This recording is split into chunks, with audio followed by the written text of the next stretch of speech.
Miércoles 3 de julio. Parece mentira, pero Aníbal no lo veía desde que volvió de Brasil, a principios de mayo. Ayer me llamó y me dejó contento. Tenía necesidad de hablar con alguien, de confiar en alguien. Solo ahí me di cuenta de que hasta ahora todo el asunto de Avellaneda lo había guardado para mí, sin hablarlo con nadie. Y es explicable. ¿Con quién hubiera podido comentarlo? ¿Con mis hijos? De solo imaginarlo se me pone la piel de gallina. ¿Con Vignale? Me figuro su guiño de malicia, su palmadita en el hombro, su risotada cómplice y de inmediato me vuelvo indeclinablemente reservado. ¿Con la gente del empleo? Sería un horrible paso en falso y, a la vez, la absoluta seguridad de que Avellaneda habría de abandonar la oficina. Pero aun si ella no trabajara allí, creo que tampoco tendría fuerzas para hablar de mí mismo en esos términos. En las oficinas no hay amigos. Hay tipos que se ven todos los días, que rabian juntos o separados, que hacen chistes y se los festejan, que se intercambian sus quejas y se transmiten sus rencores, que murmuran del directorio en general y adulan a cada director en particular. Esto se llama convivencia, pero solo por espejismo de la convivencia puede llegar a parecerse a la amistad. En tantos años de oficina, confieso que Avellaneda es mi primer afecto verdadero. Lo demás tiene la desventaja de la relación no elegida, del vínculo impuesto por las circunstancias. ¿Qué tengo yo de común con Muñoz, con Méndez, con Robledo? Sin embargo, a veces nos reunimos juntos, tomamos alguna copa, nos tratamos con simpatía. En el fondo cada uno es desconocido para los otros, porque en este tiempo de relación superficial se habla de muchas cosas, pero nunca de las vitales, nunca de las verdaderamente importantes y decisivas. Yo creo que el trabajo es el que impide otra clase de confianza. El trabajo, esa especie de constante martilleo o de morfina o de gas tóxico. Alguna vez uno de ellos, Muñoz especialmente, se me ha acercado para iniciar una conversación realmente comunicativa. Ha empezado a hablar, ha empezado a declinar con franqueza su autorretrato. Ha empezado a sintetizar los términos de su drama. De ese módico, estacionado, desconcertante, drama que atosiga la vida de cada cual, por más hombre promedio que se sienta. Pero siempre hay alguien que llama desde el mostrador. Durante media hora él tiene que explicar a un cliente moroso la inconveniencia y el castigo de la mora. Discute, grita un poco, seguramente se siente envilecido. Cuando vuelve a mi mesa, me mira, no dice nada. Hace el esfuerzo muscular correspondiente a la sonrisa, pero las comisuras se le doblan hacia abajo. Entonces toma una planilla vieja, la arruga en el puño, concienzudamente y después la tira al cesto de papeles. Es un simple sustitutivo, lo que no sirve más. Lo que tira al cesto es la confidencia. Sí, el trabajo amordaza la confianza, pero también existe la burla. Todos somos especialistas en la burla. La disponibilidad de interés hacia el prójimo hay que gastarla de algún modo. De lo contrario, se enquista y sobreviene la claustrofobia. La aneurisma, qué sé yo. Ya que no tenemos la suficiente valentía, la suficiente franqueza como para interesarnos amistosamente por el prójimo. No el prójimo nebuloso bíblico, sin rostro, sino el prójimo con nombre y apellido. El prójimo más próximo, el que escribe en el escritorio enfrente al mío y me alcanza el cálculo de intereses para que yo lo revise y ponga mi inicial de visto bueno. Ya que renunciamos voluntariamente a la amistad, bueno, pues entonces vamos a interesarnos burlonamente por ese vecino que a través de 8 horas es siempre vulnerable.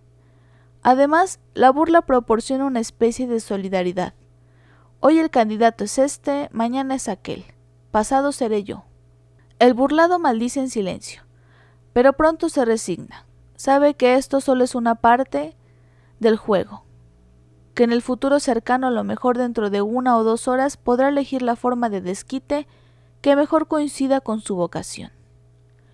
Los burladores, por su parte, se sienten solidarios, entusiastas, chispeantes, cada vez que uno de ellos le agrega a la burla un condimento.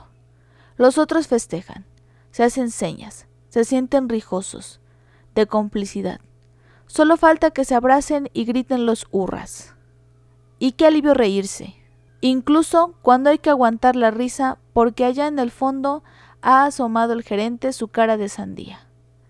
Qué desquite contra la rutina, contra el papeleo, contra esa condena que significa estar 8 horas enredado en algo que no importa, en algo que hace hinchar las cuentas bancarias de esos inútiles que pecan por el mero hecho de vivir, de dejarse vivir, de esos inanes que creen en Dios solo porque ignoran que hace mucho tiempo que Dios ha dejado de creer en ellos. La burla y el trabajo, ¿en qué difieren después de todo? ¿Y qué trabajo nos da la burla? ¿Qué fatiga? ¿Y qué burla es este trabajo? ¡Qué mal chiste! Jueves 4 de julio. Hablé largamente con Aníbal. Es la primera vez que pronuncio ante alguien el nombre de Avellaneda. Es decir, la primera vez que lo pronuncio con el verdadero sentido que ese nombre tiene para mí. En algún momento mientras se lo relataba me pareció que veía todo el asunto desde fuera, como un espectador profundamente interesado. Aníbal me escuchó con religiosa atención. ¿Y por qué no te casas? No entiendo bien el matiz de ese escrúpulo. Me parecía mentira que no lo entendiese. Estaba tan claro. Vuelta a la explicación, al cliché de la explicación que yo me doy desde el comienzo. Mi edad, su edad, yo dentro de 10 años, ella dentro de 10 años, el afán de no perjudicarla, el otro afán de no parecer ridículo, el goce del presente, mis 3 hijos, etcétera, etcétera. ¿Y te parece que así no la perjudicas? Claro que eso es inevitable, pero de todos modos la perjudico menos que encadenándola. ¿Y ella qué dice? ¿Está de acuerdo? Eso se llama una pregunta incómoda. No sé si está de acuerdo. En su oportunidad, ella dijo que sí, pero la verdad es que no sé si está de acuerdo. Podrá ser que ella prefiera la situación estable, oficialmente estable y consagrada. ¿Me estaré decidiendo que lo hago por ella y lo estaré haciendo realmente por mí? ¿Es al ridículo que le temes o a otra cosa? Evidentemente, el tipo estaba decidido a poner el dedo en la llaga. ¿Qué querés decir con eso? Me pediste que fuera franco, ¿no? Quiero decir que a mí me parece muy claro todo el problema. Lo que te pasa es que tenés miedo de que dentro de 10 años ella te ponga cuernos. Qué feo es eso de que le digan a uno la verdad, sobre todo si se trata de una de esas verdades que uno ha evitado decirse aún en los soliloquios matutinos, cuando recién se despierta y murmura pavadas amargas, profundamente antipáticas, cargadas de autorrencor, a las que es necesario disipar antes de despertarse por completo y ponerse la máscara que, en el resto del día, verán los otros y verá a los otros. Así que tengo miedo de que dentro de 10 años ella me ponga los cuernos. A Aníbal le contesté con una palabrota, que es la reacción tradicionalmente varonil para cuando a uno lo tratan de cornudo, aunque sea a larga distancia y a largo plazo. Pero la duda siguió girando en mi cabeza. Y, en el momento en que lo escribo, no puedo evitar sentirme un poco menos generoso, un poco menos equilibrado, un poco más vulgar y desabrido. Sábado 6 de julio. Llovió a baldes, después del mediodía. Estuvimos 20 minutos en una esquina, esperando que llegara la calma, mirando desalentadamente a la gente que corría, pero nos estábamos enfriando sin remedio y yo empecé a estornudar, con una regularidad amenazadora. Conseguir un taxi era una especie de imposible. Estábamos a 2 cuadras del apartamento y decidimos ir a pie. En realidad, corrimos también nosotros como enloquecidos y llegamos al apartamento en 3 empapados minutos. Quedé por un rato con una gran fatiga, echado como una cosa inútil sobre la cama. Antes tuve fuerzas, sin embargo, para buscar una frazada y envolverla a ella. Se había quitado el saco que chorreaba y también la pollera, que quedó hecha una lástima. De a poco me fui calmando y a la media hora ya había entrado en calor. Fui a la cocina, encendí el primus, puse agua a calentar. Desde el dormitorio ella me llamó. Se había levantado, así, envuelta en la frazada, y estaba junto a la ventana mirando llover. Me acerqué, yo también miré cómo llovía. No dijimos nada por un rato. De pronto, tuve conciencia de que ese momento, de que esa rebanada de cotidianidad era el grado máximo de bienestar. Era la dicha. Nunca había sido tan plenamente feliz como en ese momento, pero tenía la hiriente sensación de que nunca más volvería a serlo, por lo menos en ese grado, con esa intensidad. La cumbre es así, claro que es así. Además, estoy seguro de que la cumbre es solo un segundo, un breve segundo, un destello instantáneo y no hay un derecho a prórrogas. Allá abajo un perro trotaba sin prisa y con bozal, resignado a lo irremediable. De pronto se detuvo y, obedeciendo a una rara inspiración, levantó una pata. Después siguió su trote tan sereno. Realmente parecía que se había detenido a cerciorarse de que seguía lloviendo. Nos miramos a un tiempo y soltamos la risa. Me figuré que el hechizo se había roto, que la famosa cumbre había pasado. Pero ella estaba conmigo, podía sentirla, palparla, besarla. Podía decir simplemente Avellaneda, Avellaneda. Es, además, un mundo de palabras. Estoy aprendiendo a inyectarle cientos de significados y ella también aprende a conocerlos. Es un juego. De mañana digo Avellaneda y significa buenos días. Hay una Avellaneda que es un reproche, otro que es aviso, otro más que es disculpa. Pero ella me malentiende a propósito para hacerme rabiar. Cuando pronuncio la Avellaneda, que significa hagamos el amor, ella muy ufana contesta: ¿te parece que me vaya ahora? Es tan temprano.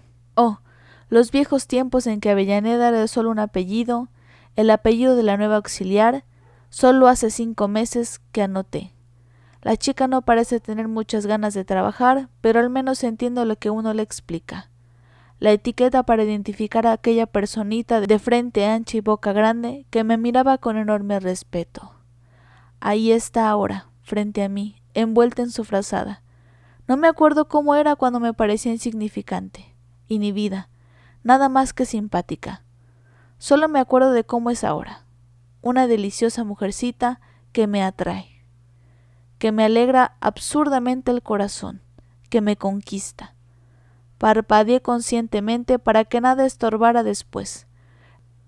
Entonces mi mirada la envolvió, mucho mejor que la frazada.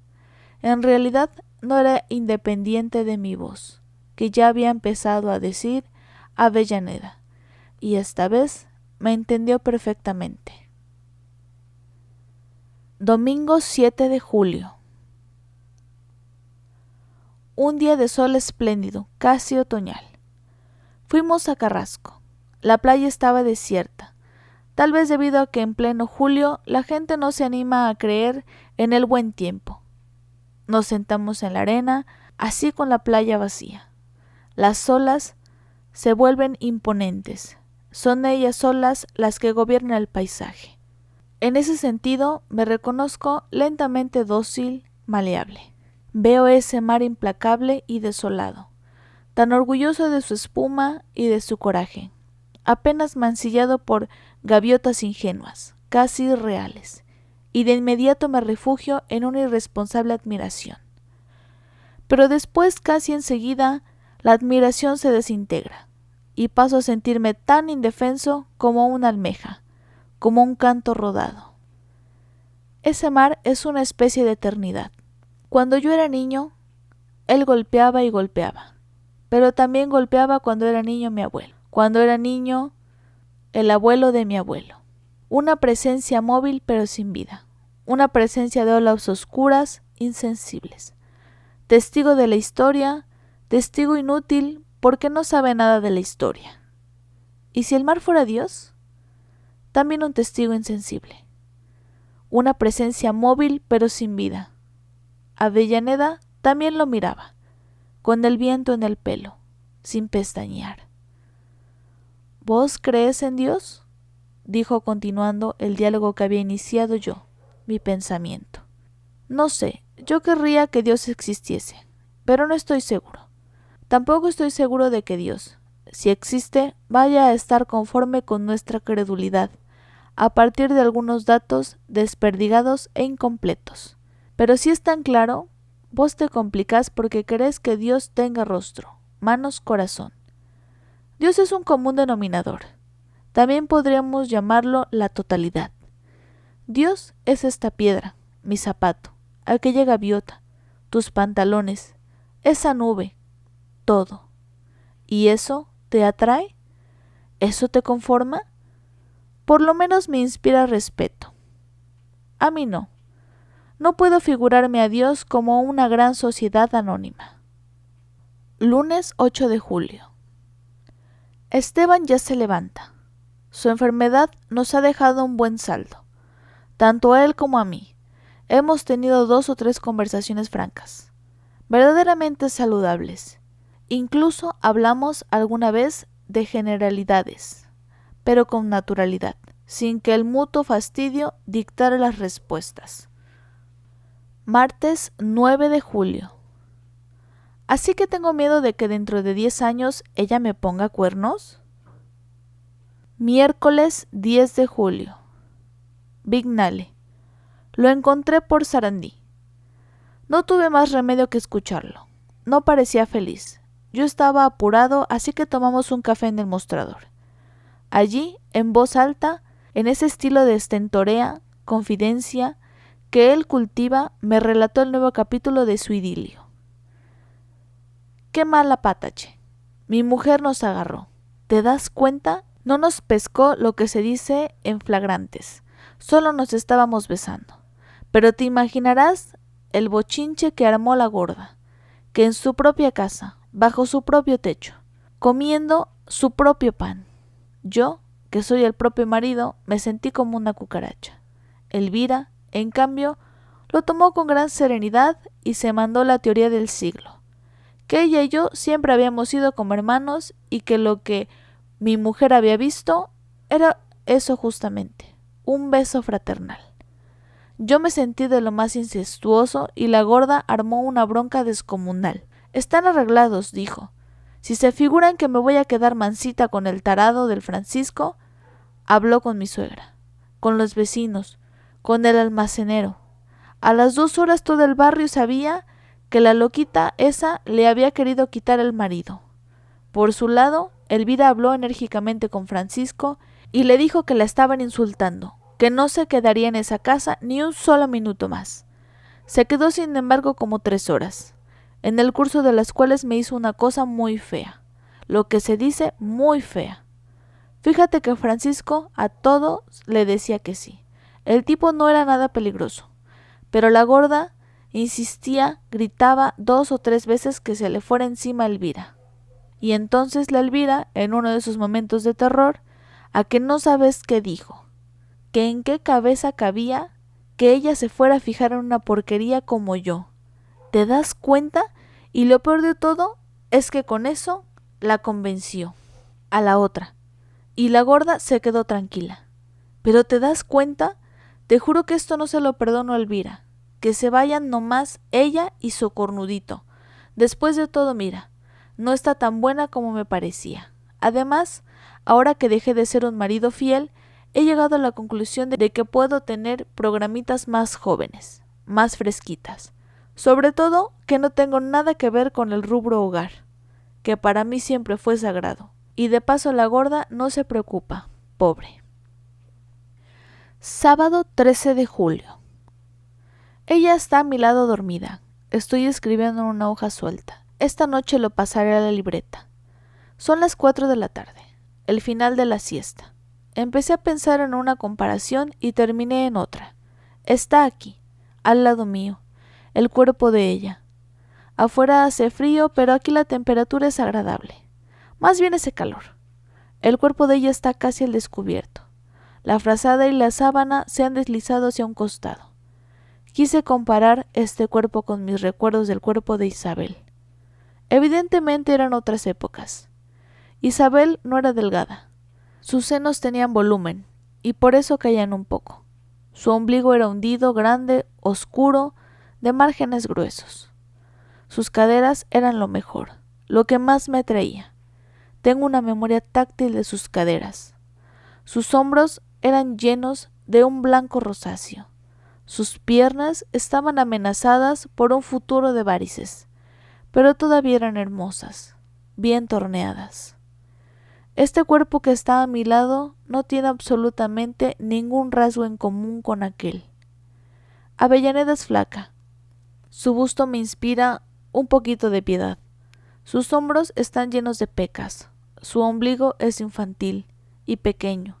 Sus caderas también son lo mejor. ¿O será que las caderas siempre me conmueven? Sus piernas son delgadas, pero están bien hechitas. Sin embargo, aquel cuerpo me atrajo, y este me atrae. Isabel tiene en su desnudez una fuerza inspiradora. Yo la contemplaba e inmediatamente todo mi ser era sexo. No había por qué pensar en otra cosa. Avellaneda tiene en su desnudez una modestia sincera, simpática e inerme, un desamparo que es conmovedor. Me atrae profundamente, pero aquí el sexo es solo un tramo de la sugestión, del llamamiento. La desnudez de Isabel era una desnudez total, más pura, quizás. El cuerpo de Avellaneda es una desnudez con actitud. Para quererla a Isabel bastaba con sentirse atraído por su cuerpo. Para quererla a Avellaneda es necesario querer el desnudo más la actitud, ya que ésta es por lo menos la mitad de su atractivo.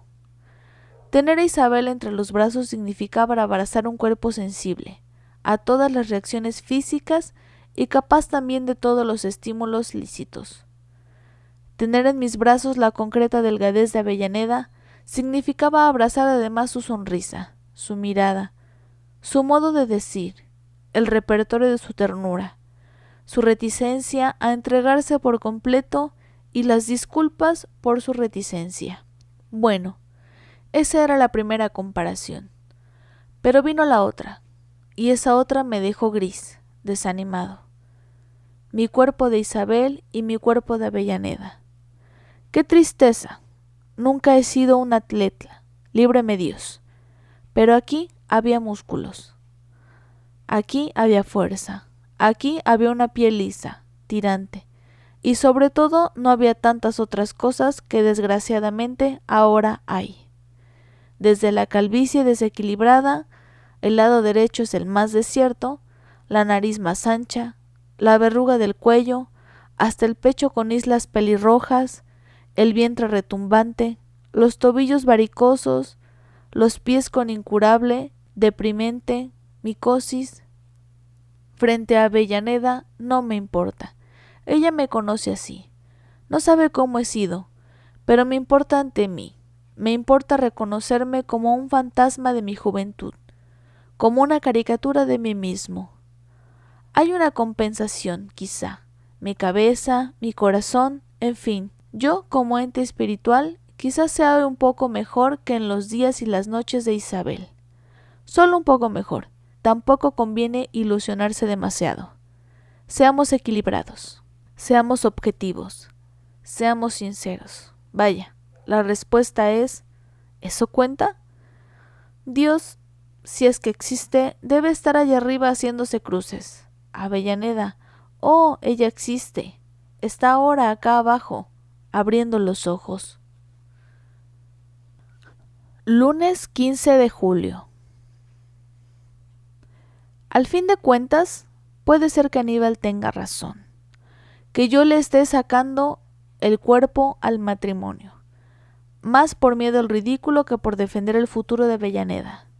Y eso no estaría bien, porque hay una cosa cierta, y es que la quiero. Esto lo escribo solo para mí, así que no importa que suene cursi, es la verdad, punto.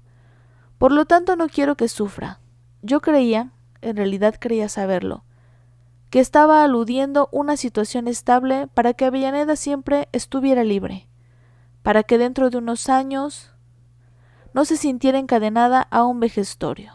Si ahora resulta que eso era solo un pretexto ante mí mismo, mientras que la verdadera razón era una especie de seguro contra futuros engañosos, está bastante claro que habría que cambiar toda la estructura, todo el aparato exterior de esta unión. Quizá ella sufra más con una situación clandestina, siempre provisoria, que sintiéndose amarrada a un tipo que la dobla en edad. Después de todo, en mi miedo al ridículo la estoy juzgando mal. Y eso es una porquería de mi parte. Yo sé que es buena persona, que está hecha de buena pasta. Sé que si alguna vez se enamorase de alguien, no me dejaría en esa humillante ignorancia que constituye la afrenta de los burlados. ¿Acaso me lo diría? ¿O de algún modo yo captaría el trance y tendré la suficiente serenidad como para entenderlo? Pero tal vez mejor sería hablarlo con ella, otorgarle el poder de decidir por sí misma, ayudarla a sentirse segura.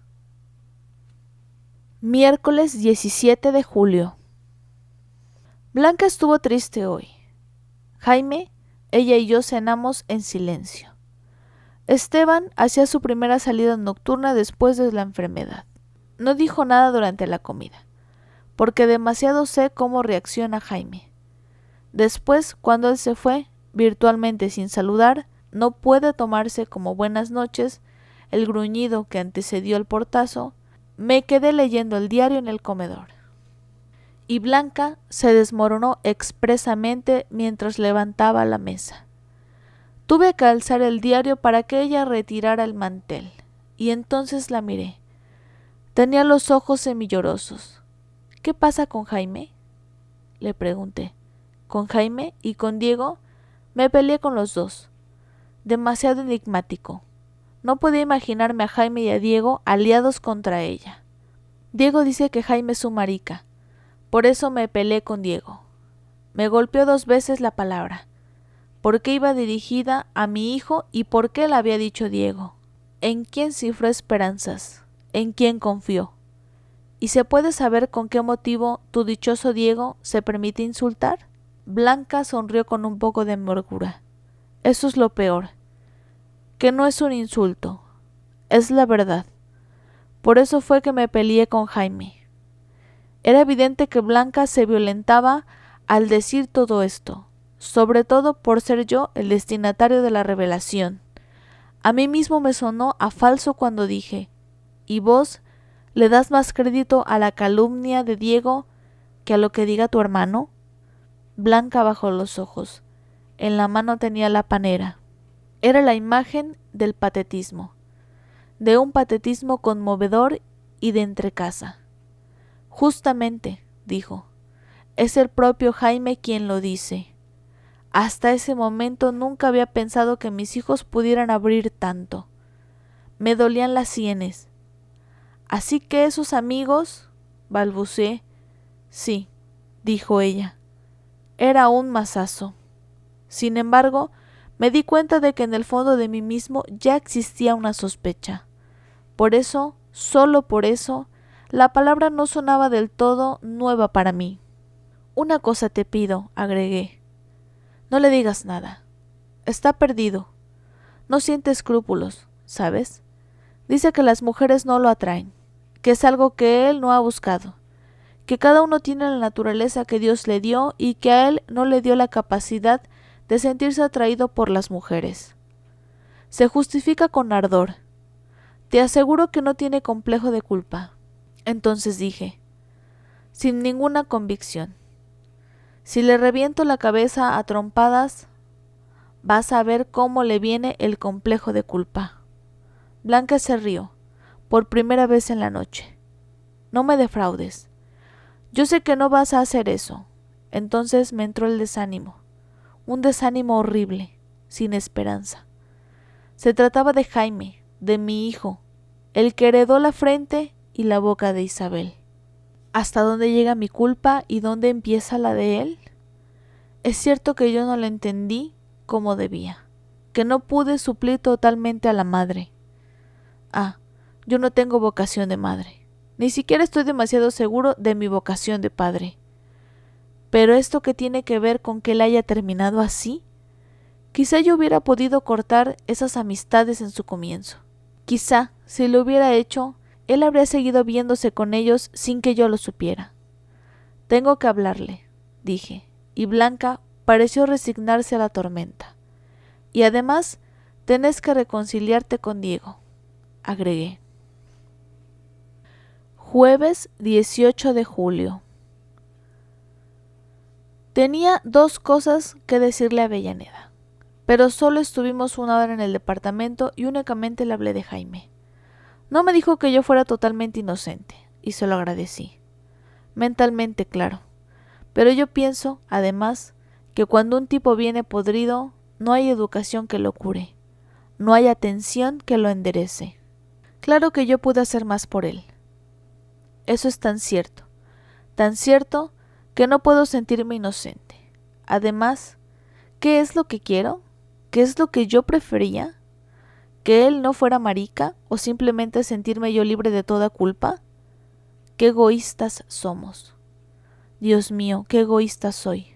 Aún el sentirme al día con la conciencia es una especie de egoísmo, de apego a la comodidad, al confort del espíritu.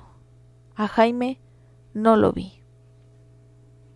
Viernes 19 de julio. Tampoco lo vi hoy. Pero sé que Blanca le dijo que yo quería hablar con él. Esteban es bastante violento.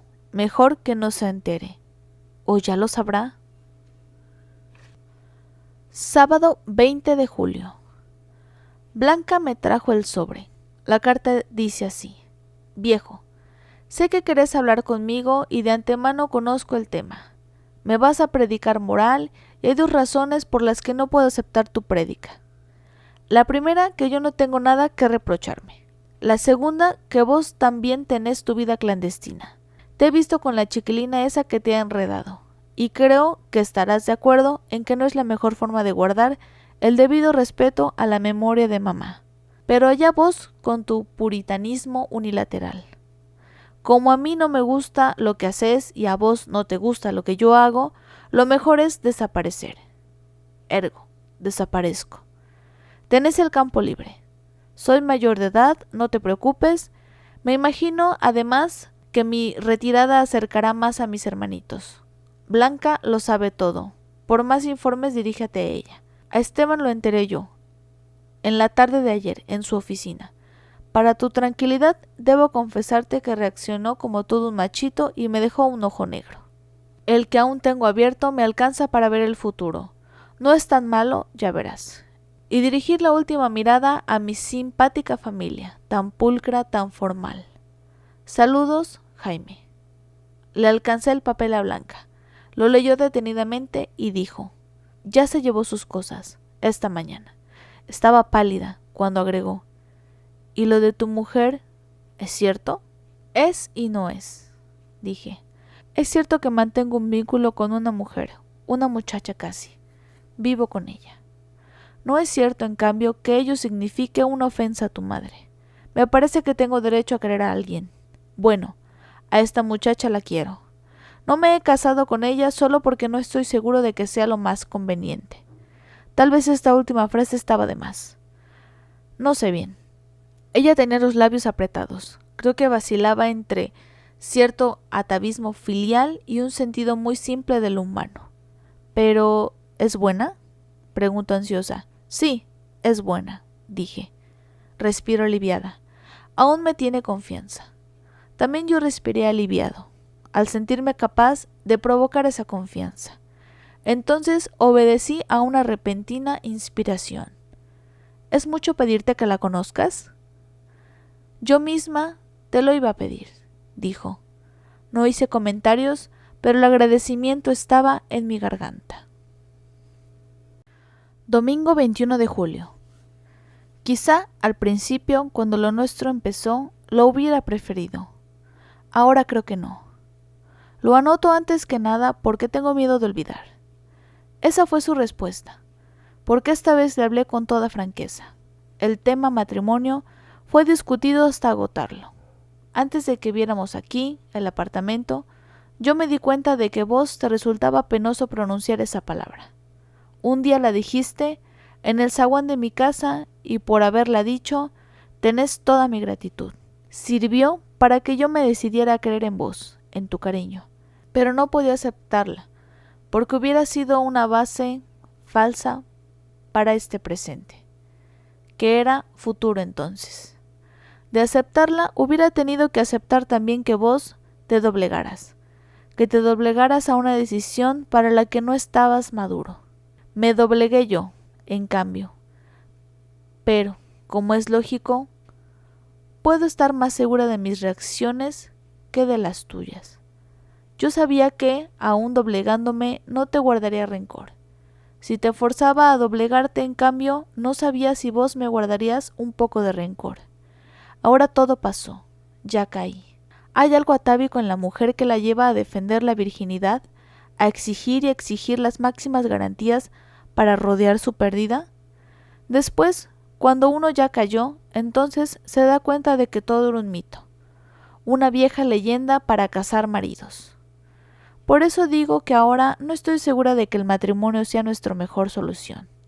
Lo importante es que estemos unidos por algo. Ese algo existe, ¿verdad que sí? Ahora bien, ¿no te parece más poderoso, más fuerte, más lindo que lo único que nos una sea eso que verdaderamente existe y no un simple trámite? El discurso ritual de un juez apurado y panzón. Además, están tus hijos. Yo no quiero aparecer como queriendo disputar tu vida con la imagen de tu mujer. No quiero que ellos sientan celos en representación de su madre. Y finalmente está tu miedo al tiempo, a que te vuelvas viejo y yo mire otra parte. No seas tan mimoso. Lo que más me gusta de vos es algo que no habrá tiempo capaz de quitártelo. Más que sus verdades, eran mis deseos los que ella anunciaban tan calmosamente. Por otra parte, qué agradables de oír. Lunes 22 de julio.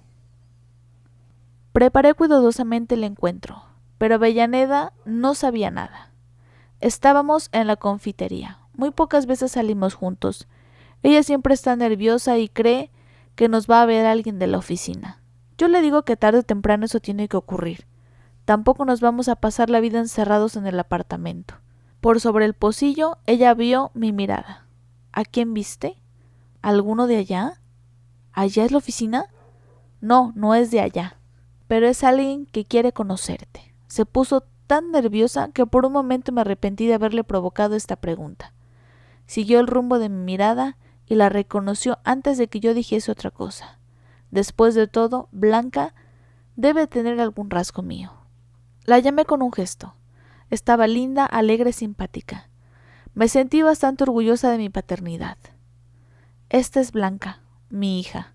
Avellaneda tendió la mano. Temblaba. Blanca estuvo muy bien. Por favor, tranquilícese. Fui yo quien quiso conocerla. Pero Avellaneda no recuperaba su equilibrio.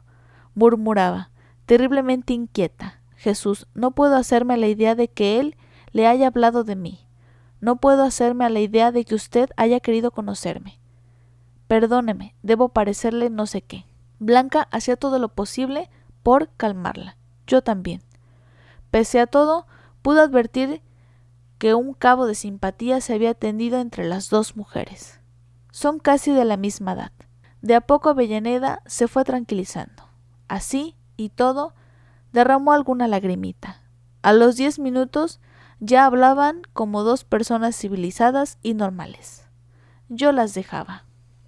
Era un placer nuevo tenerlas a las dos junto a mí, a las dos mujeres que quiero más. Cuando nos separamos, Avellaneda insistió con fervor en que yo acompañara a mi hija. Caminamos unas cuadras bajo la llovizna, antes de tomar el ómnibus. Después, ya en casa, Blanca me dio un abrazo. Uno de esos abrazos que ella no derrocha y que por eso mismo son memorables.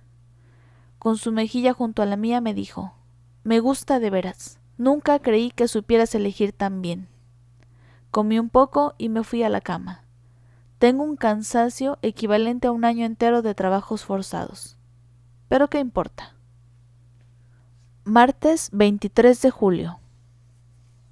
No la veía a Avellaneda desde ayer, cuando nos dejó a Blanca y a mí. Hoy, temprano, en la oficina, se acercó a mi mesa con 2 biblioratos para hacerme una consulta. Siempre nos cuidamos durante el trabajo. Hasta ahora nadie se dio cuenta, pero hoy la examiné con atención. Yo quería saber cómo había salido de aquella trampa que le había preparado. Estaba seria, muy seria, casi sin colorete. Le di las indicaciones. Estábamos rodeados de gente, así que no podíamos decirnos nada. Pero ella, cuando se retiró, aprovechó para dejarme 2 talonarios y un pedacito de papel con un solo garabato. Gracias. Viernes 26 de julio.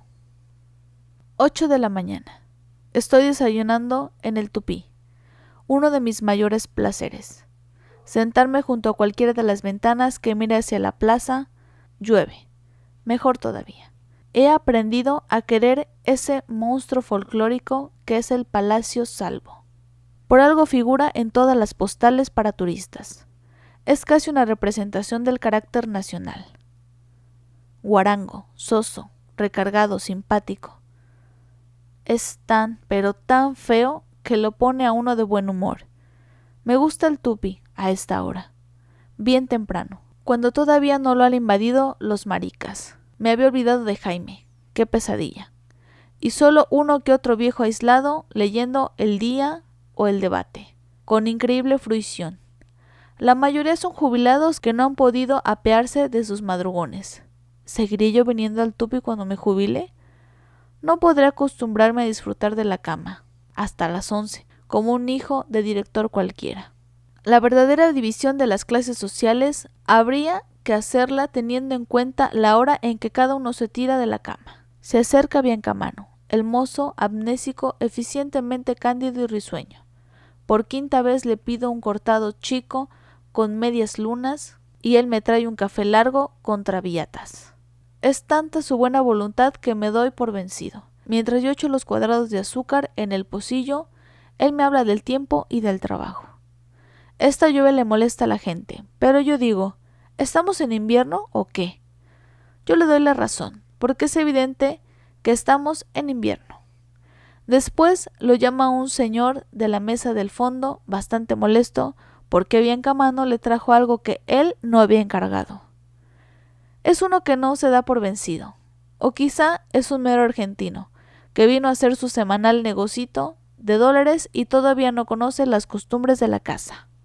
En la segunda parte de mi festín entran los diarios. Hay días en que los compro todos. Me gusta reconocer sus constantes. El estilo de Cabriola, sintáctica en las editoriales de El Debate, la civilizada hipocresía de El País, el masacote informativo de El Día, apenas interrumpiendo por una otra morisqueta anticlerical. La robusta complexión de La Mañana, ganadora como ella sola. Qué diferentes y qué iguales. Entre ellos juegan una especie de truco, engañándose unos a otros, haciéndose señas, cambiando las parejas, pero todos se sirven del mismo mazo, todos se alimentan de la misma mentira. Y nosotros leemos, y, a partir de esa lectura, creemos, votamos, discutimos, perdemos la memoria. Nos olvidamos generosa, cretinamente, de que hoy dicen lo contrario de ayer, que hoy definen ardorosamente a aquel de quien ayer dijeron pestes, y lo peor de todo, que hoy ese mismo aquel acepta orgulloso y ufano esa defensa. Por eso prefiero la espantosa franqueza del Palacio Salvo, porque siempre fue horrible, nunca nos engañó, porque se instaló aquí en el sitio más concurrido de la ciudad y desde hace 30 años nos obliga a que todos, naturales y extranjeros, levantemos los ojos en homenajes a su fealdad. Para mirar los diarios hay que bajar los ojos. Sábado 27 de julio. Está entusiasmada con Blanca. Nunca imaginé que fueras capaz de tener una hija tan encantadora. Me lo dice más o menos cada media hora. Esta frase y la de Blanca. Nunca creí que supieras elegir tan bien. No hablan muy amablemente de mí, de la confianza retroactiva que ellas depositaban en mis respectivas capacidades de generar y de escoger. Pero estoy contento, y Avellaneda también. Su garabateado gracias del martes pasado tuvo después amplio desarrollo. Confiesa haber pasado un mal momento cuando se enfrentó a mi hija. Pensó que Blanca venía a hacerle una escena, con todos los reproches que se imaginaba explicables, que ella se creía a punto de merecer. Pensó que el choque iba a ser tan violento, tan grave, tan demoledor, que lo nuestro no iba a sobrevivir, y solo entonces se dio cuenta cabal de que eso nuestro realmente importaba en su vida, que quizá le fuera insoportable acabar ahora con esta situación que apenas tiene patente de provisoria. No querrás creerlo, pero todo eso me pasó por la cabeza mientras tu hija se acercaba por entre las mesas. Por eso la actitud amistosa de Blanca fue para ella un regalo inesperado. Decidme, ¿podré ser su amiga? Es ahora su pregunta esperanzada, y pone una cara deliciosa, tal vez la misma con la que hace 20 años habría preguntado a sus padres sobre los Reyes Magos. Martes 30 de julio. No hay noticias de Jaime. Blanca preguntó a la oficina. Hace 10 días que no va. Con Esteban hemos llegado al tácito acuerdo de no hablar del problema. Para él ha sido un golpe también. Me pregunto cómo reaccionará cuando se entere de la existencia de Avellaneda. Le he pedido a Blanca que no le diga nada, por ahora al menos. Tal vez yo exageré la nota, situando a mis hijos o permitiendo que ellos se encaramen allí, en una función de jueces. Yo he cumplido con ellos. Les he dado instrucción, cuidado, cariño. Bueno, quizá en el tercer rubro he sido un poco avaro. Pero es que yo no puedo ser uno de esos tipos que andan siempre con el corazón en la mano. A mí me cuesta ser cariñoso, inclusive en la vida amorosa. Siempre doy menos de lo que tengo. Mi estilo de querer es ese, un poco reticente, reservado, el máximo solo para las grandes ocasiones. Quizá haya una razón y es que tenga la manía de los matices, de las gradaciones. De modo que, si siempre estuviera expresando el máximo, ¿qué dejaría para esos momentos? Hay 4 o 5 en cada vida, en cada individuo, en que uno debe apelar el corazón en pleno. También siento un leve resquemor frente a lo cursi. Y a mí lo cursi me parece justamente eso, andar siempre con el corazón en la mano. Al que llora todos los días. ¿Qué le queda por hacer cuando le toca un gran dolor?